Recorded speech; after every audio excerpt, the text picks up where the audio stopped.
Hi everybody, it's Nate Hoffer with Good Samaritan Services. If you are anything like me, you have been burned by people in life. You extend yourself, you lend a helping hand, you do some kind of charitable or generous act to somebody in need, and something happens in the exchange, something happens afterwards, and somehow you were disappointed. Your expectations were not met with how that person responded to your act of kindness. And it happens to all of us. And I was talking to a friend of mine recently, and what he said to me really troubled me. He said, you know, Nate, a little while back I helped a local family in need. I bought them some presents. I took them these presents, and they didn't seem appreciative enough of what I did for them. They didn't seem grateful enough. So I don't think I'm ever going to do that again. And when he said that to me, it really made me sad. But it really made me think, you know, I think all of us struggle with these thoughts sometimes, where we want people to respond a certain way to our compassion. But I want to challenge and encourage you today to recognize that it's not about how people respond to your compassion and to your love. What you do for others is an act of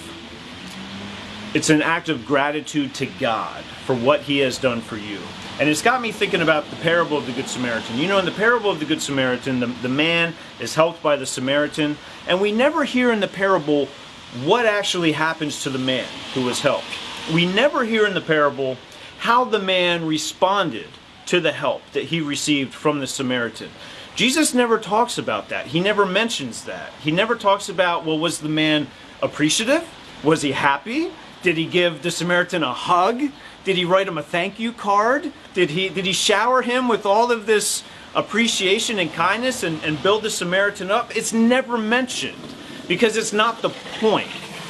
The point that Jesus is trying to make in the parable of the Good Samaritan is that when we see people in need, what is important is what we do and how we act and how we respond. It isn't important how the person on the receiving end receives it or how they react or respond to it.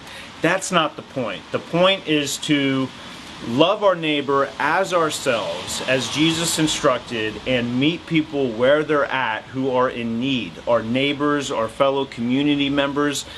Disattach what you do with how they respond to it, because it's never going to align. It's rarely going to match up. If your love and support to people in need is contingent on how grateful they are, you are constantly going to be let down.